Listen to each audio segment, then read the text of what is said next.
What is going on, Atlanta Falcon fans, man? Y'all know who it is. Your boy, Antoine Smith stopping in right quick. Give y'all my quick thoughts on Mel Kiper Jr. dropping his final mock draft. The draft is just 1 week away.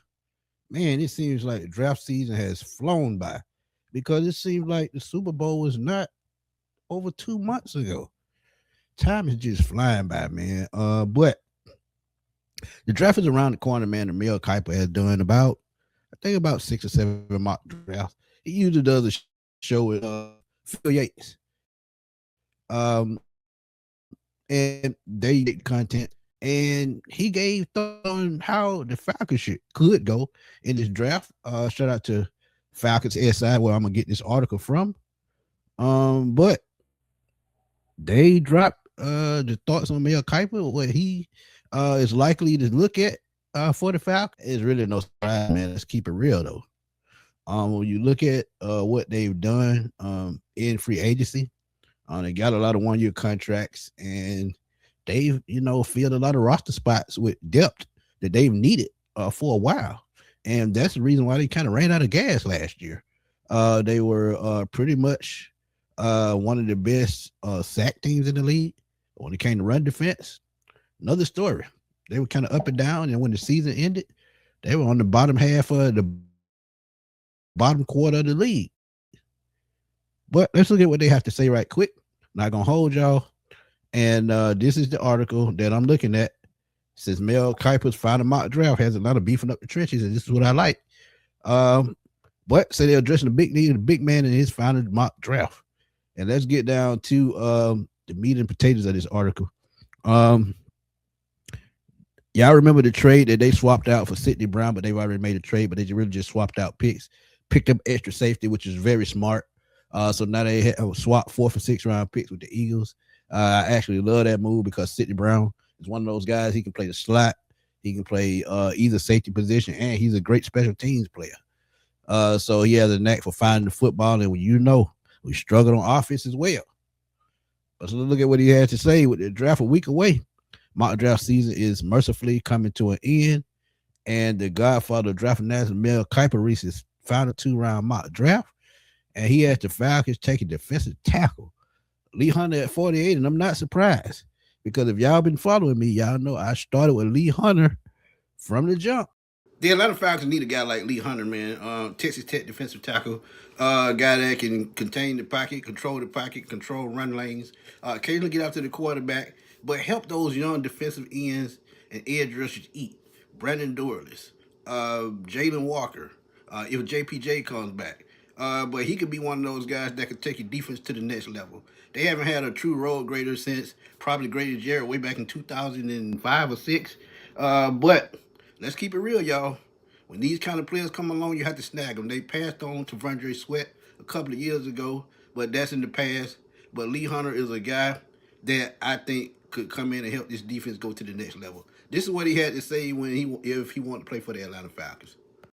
It'll be nice playing over those guys.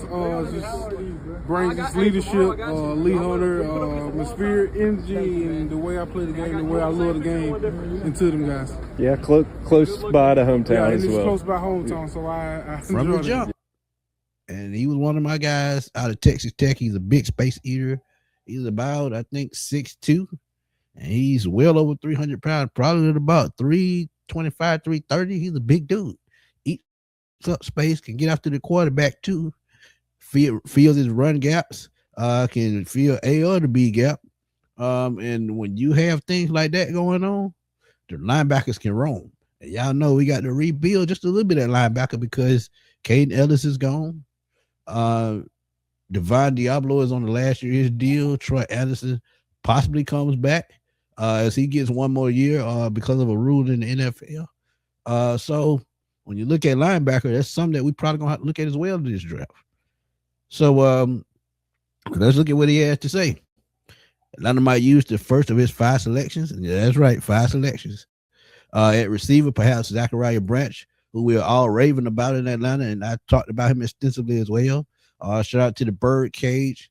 Shout out to A1 Forever, man. We've been talking about Zachariah Branch for a very long time. Shout out to my boy Cam. But it says Kiper pondered on ESPN It could also bring Avion Terrell, who to not only show up the cornerback room, but also team up his older brother AJ Terrell. And that to me, I'm gonna be real. I'm not gonna sell y'all dreams. Y'all know I'm not. Avion Terrell to me is a top 20 pick. If he falls all the way to 48, that would be a travesty. And I'm gonna be honest with y'all. Some people have him coming out as a better prospect than his brother. Yes, I said that. Some of them have him as a better prospect than AJ. And believe it or not, I can see it. He's just a little bit undersized. And if that's the reason why he drops, that would be the reason why he drops. I'm sorry, that would be the reason why he dropped is because of his height. But when you talk about technique, athleticism, speed, and all that good stuff, he has all the qualities of a top NFL corner at the next level. So that's one thing just to look out for. But he finished it off saying Atlanta gave up 4.6 yards a rush last season. That's absolutely terrible. He's not lying. One of the reasons why they got wore out fast because they could get after the quarterback, but they were too small up front and couldn't stop the run. But 25th in the league, and as I told y'all in the bottom half. So the interior defensive line is an issue worth examining. Lee Hunter had a ridiculous 52 run stops. That is ridiculous. 33 and a half tackle for loss, which is something that we need on this defense over the past 3 seasons, and could be an answer. And absolutely could be an answer. Because if you look at their roster, man, they lost David Onyemata, one of their big veteran run blockers. Brandon Doris, to me, is more of a pass rusher. He could play more of an end in this defense, a little bit more of an end, especially with James Pierce being out. And I told y'all that. Luka Rook, he, to me, is played out of position because he's not big enough to take on, the beef of the defensive line in the interior.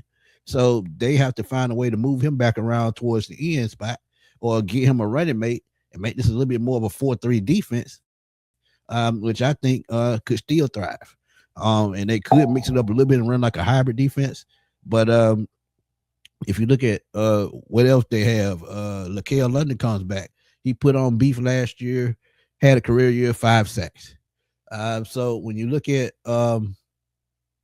how this defense is structured, I think absolutely you get a space eater, 0 technique, 1 technique, and you take this defense to the next level. Because if James Pierce even comes back at some point this year, and you've already added 2 more edge rushes after losing, who was it? Arnold Ebiketie. He went to the Eagles. So after losing him, he had about 6 sacks last year. So when you look at bringing in Azeez Ojulari, bringing in Ebukam, I just think James Pierce, and then you add Space Eater and a Lee Hunter or Christian Miller. He's another guy. Then you look at other defensive tackle that could. There's a guy in Minnesota. He's 6'6", about 325. I think his name is Devin Eastern or something like that. He's a big dude that can come in and eat up space as well. So, I mean, there are defensive tackles in this draft, but I think Lee Hunter, and I talked about him from the start, the way he gets after the quarterback, he attacks the run lanes, and he just eats up space. It's just something that the Falcons just much needed on this defense. So when you think about it, man, it just pretty much makes sense. But he finished off and said that after impressive Senior Bowl performance, Hunter jumped into the first round and made a mock draft, but disappointed NFL combine, seeing him slipping back into the middle of the second, which is right where the Falcons are picking. And say he measured at 6'3" and a half, about 318, but he's pretty much more than that, man. I think he's 325, 330. It says he had 33 and a 1/4 inch arms. Those are the type measurable that the Falcons would love to see in the middle of their defense. He knows how to use the long arms as well, frequently getting into the chest of blockers, knocking them off balance, stiff arming them, and into the offensive backfield. It's the agility number that disappointed Hunter. Credit to him. He's one of the few players that did most of the testing at the combine. He ran a 5.18, had a 21 and a half vertical and 84 inch, 8'4" broad jump, and that's not good at all. But you look at the testing. I'm gonna tell y'all, testing is good for a lot of players. But one thing that I tell y'all all the time, you can't measure heart. We talked about Julio. He did what he did on the damn broke foot, finding that in the skill position. But when you talk about defensive linemen at 6'3", 325 pounds, you just got to let them do their thing. One thing about those guys, if they play aggressive, play tough, play fast, all of that, measurement, it just goes out the window. But yeah, I still think Lee Hunter, to me, is going to be a hell of a draft pick for the Atlanta Falcons if that comes to fruition, because I just think if the runs gets better, I think it makes the trust just a little bit more, if that makes sense. But Mel Kiper, he has Lee Hunter going to the Atlanta Falcons out of Texas Tech with the 48th pick in the draft. Tell me what y'all think.